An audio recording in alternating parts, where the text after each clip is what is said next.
The West Kowloon Cultural District is a recently completed landmark. But for Steve, who uses a wheelchair, the area is not as accessible as one might imagine. The seemingly level platforms conceal challenges. 有時就會咁樣啦，未必上到啦。係啊，未必上到啊，呢個就，係上唔到嘅。應該係固定好一個地方。 This should be secured like a straight line. Some have longer slopes, resembling a wide trapezoid with a gentler angle. Then it's easier for the wheelchairs to pass over. These were laid down temporarily to cover the pipes. Yet the steep incline tested both the power of the wheelchair and the user's maneuvering skills. The West Kowloon Cultural District Authority responded that it would consider using protective covers designed with accessible ramps. At the West Kowloon Pier, Steve originally intended to take a new route, arriving in Central in 8 minutes. 我想問咧，輪椅係咪搭唔到呢班船㗎？搭唔到嘅。哦，好啊，好啊。咁係咪得返地鐵嘅啫喎 ？OK。佢話嗰邊碼頭係行樓梯，就冇辦法可以搭到。As Central Pier Number 9 was built early, it's not equipped with barrier-free facilities, which is noted on the West Kowloon's website. 如果兩邊都得嘅話，咁就有一個好快捷嘅方法。 If both piers have barrier-free facilities, the commute would be quick because there's a long distance between Kowloon Station and the West Kowloon Cultural District. 唔係咁直接到達咁樣。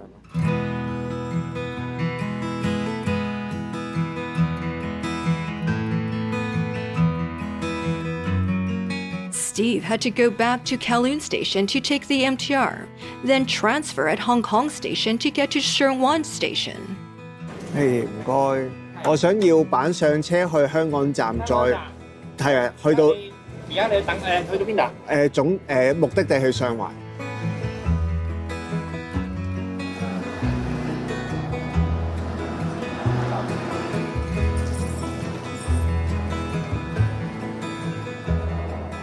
After transferring several times, Steve arrived in Sheung Wan, but the challenge continued.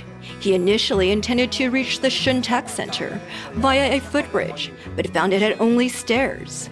It had taken a 10-minute detour to use a lift on another footbridge. I noticed a few steps leading up to the footbridge, but there was no lift. So, we couldn't go straight up from here to cross the road to Shun Tac Center. Steve grew up in Sheung Wan. He said that getting around the old district in a wheelchair is inconvenient. For instance, it is difficult to enter most restaurants. Eventually, he decided to move away. 呢一間就冇辦法啦，有一級啦，就上唔到去。 Because Sheung Wan sits on low-lying grounds, it has flooded several times. In older districts like the Hong Kong Island, many shop owners raise their floors to guard against flooding, making it difficult for wheelchair users to enter. Although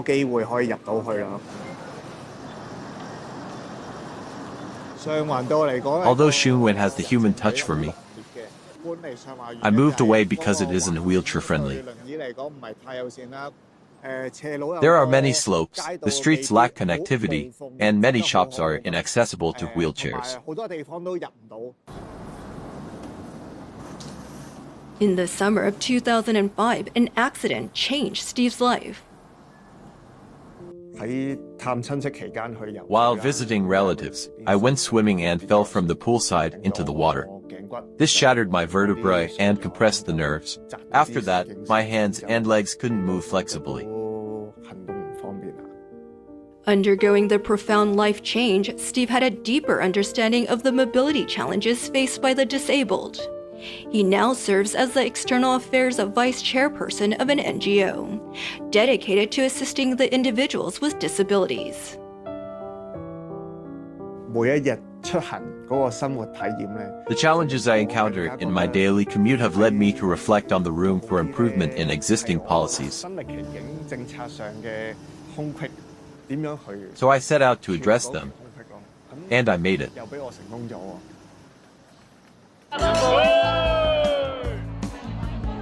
Hong Kong frequently hosts major events that attract both locals and tourists.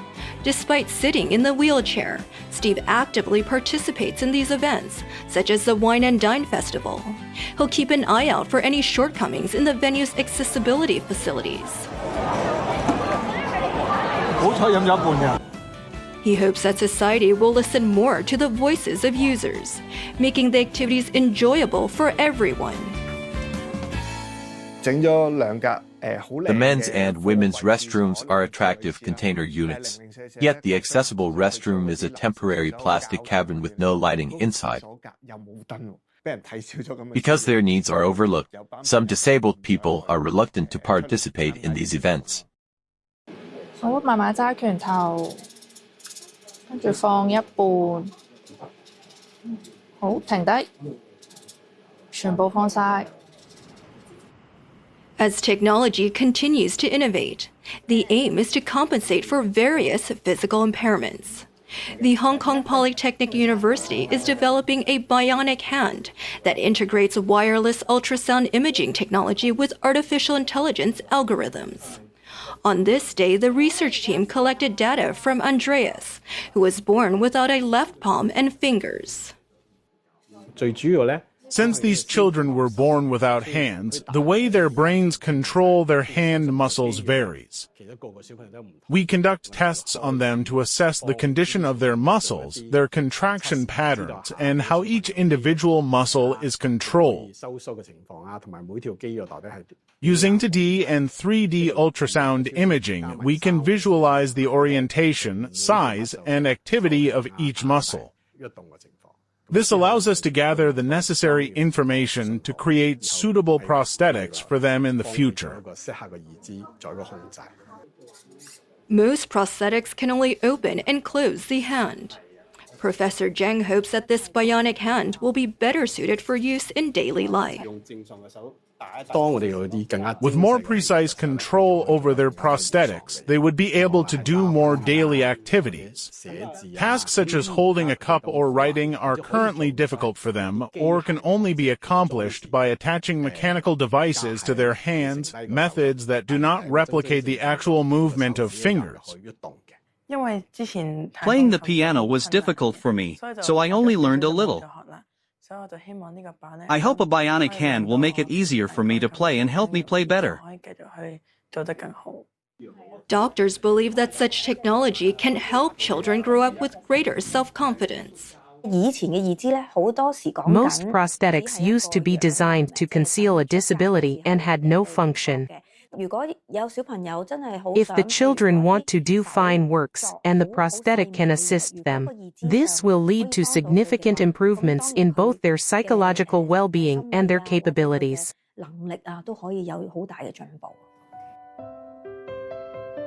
Physical limitations may exist, but the human spirit knows no bounds. With greater support, understanding, and inclusiveness from society, people with disabilities can also achieve breakthroughs. We certainly don't want to take up so much space with a wheelchair and inconvenience others. What matters more, I hope, is for society to be more inclusive of everyone's needs.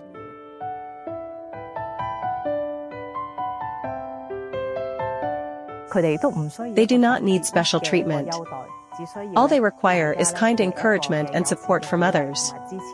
For individuals born without a hand and for their caregivers, this alone is a wonderful gift.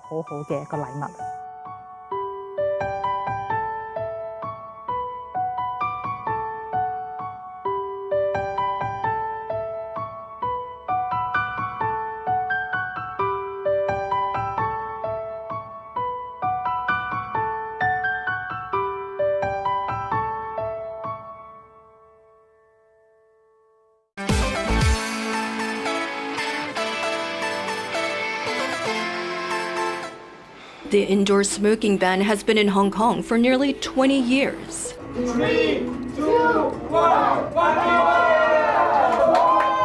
But it doesn't stop these people from enjoying cigars while sipping alcohol indoors. After a meal, wealthy people would enjoy a cigar. This is actually a gray area. We don't want to be saying one thing and doing another thing, talking about tobacco control, while allowing a huge loophole exist. The government has tightened tobacco control policies in recent years, and the business community is worried about the impact on tourists. The role of international police. Hong Kong doesn't need to play that role right now. We need to take care of our own economy. Even if there is indeed an economic sacrifice, the amount should be far less than the economic burden we would incur for not controlling smoking. The job of tobacco control is rowing up the stream. If nothing is done, the smoking rate will rise sharply very quickly. Last year, Hong Kong's smoking rate dropped to 8.5%, a record low. To further achieve a smoke-free environment in Hong Kong, the government has introduced 10 measures to combat smoking. However, the business community is concerned that these measures are too stringent and will negatively impact the tourism and F&B industries. How can health and business interests be balanced? Chan Chi-wah has been smoking for over 30 years. On this day, he invited some friends for hot pot. Before going upstairs, he first takes a smoke downstairs. Because there's no smoking up there, I need to smoke here first to lower my craving.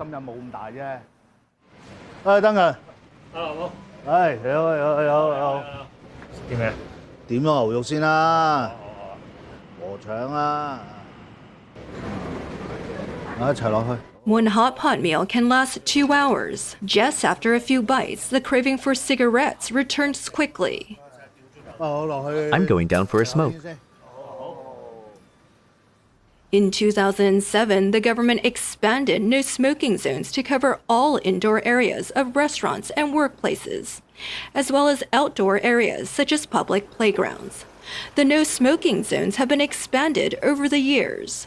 Starting from the beginning of this year, smoking is prohibited within 3 meters of the entrances and exits of schools and elderly care homes.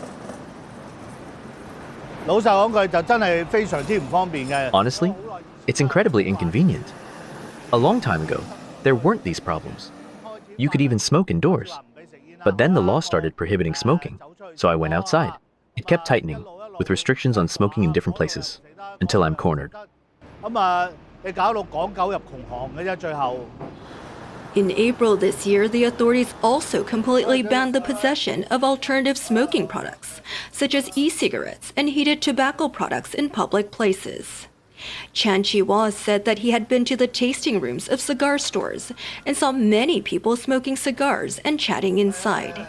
He doesn't understand why the government keeps tightening tobacco control policies, but did not cancel the exemption for cigar tasting rooms. Why is it okay to sample cigars, but sampling cigarettes is a problem? Explain this. It's impossible to explain. With so many different versions of the same story, isn't the government giving the impression that it's helping wealthy people by giving them such high-class treatment for smoking cigars? Why people smoke cigarettes are treated differently? It feels like blatant discrimination. Currently, the smoking ordinance does not directly penalize venue operators. This means that if bars and cigar bars allow customers to smoke inside, the Tobacco and Alcohol Control Office can only follow up by invoking the aiding and abetting provisions of the Criminal Procedure Ordinance. The Tobacco and Alcohol Control Office stated that it will consider amending the regulation in the medium to long-term future. We will continue to review the situation and consider when and how to implement other medium to long-term measures. These measures will also take into account the legal responsibility of venue operators who condone smoking.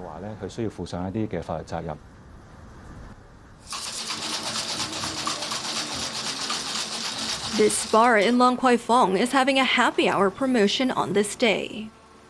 It's not even 6 o'clock yet, so there weren't many people. The bar has only 2 tables of customers. Manager Tinney said that the bar now relies on tourists to stay afloat. Happy hour is much less crowded. Before, there were 8 to 10 tables full at 7 o'clock, but now there are far fewer, especially local customers.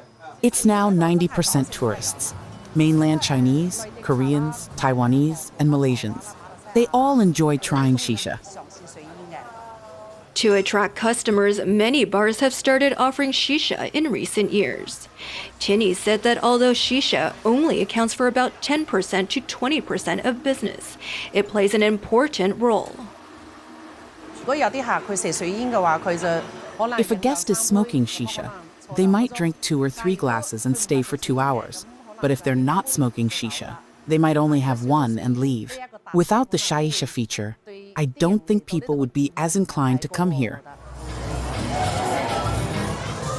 By nightfall, Long Kwai Fong is bustling with visitors. Whether it was this bar or the one next door, many customers were ordering shisha.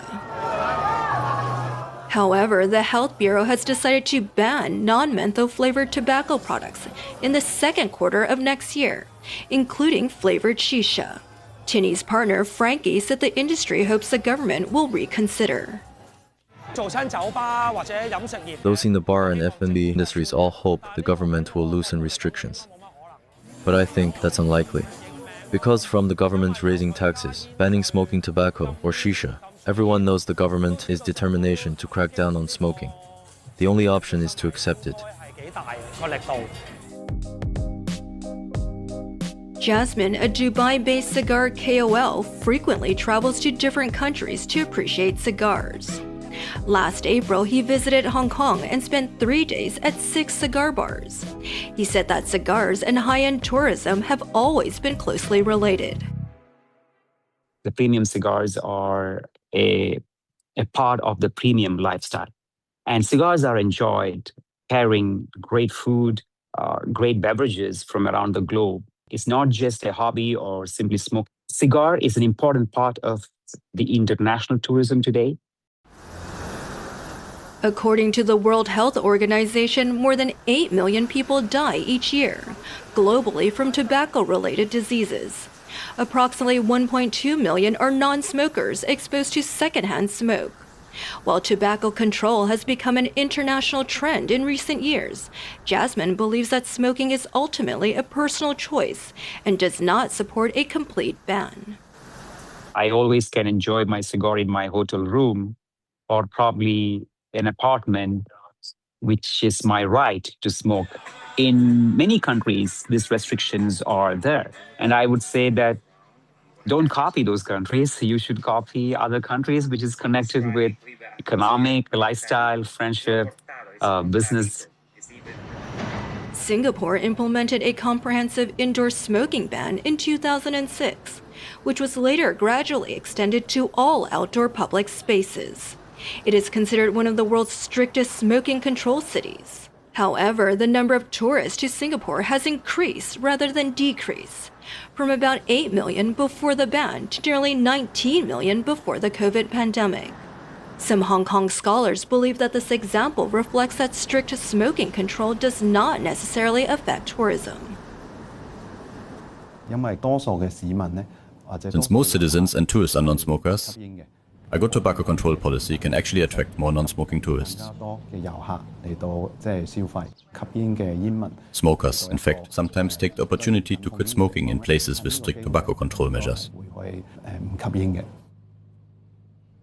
If our tobacco control policies are so strict, will people hesitate to come to Hong Kong since they can't smoke? Perhaps we need to consider this. At least heated tobacco and e-cigarettes are gone, and in the future, shisha will be eliminated. Will they choose to do shopping in Hong Kong?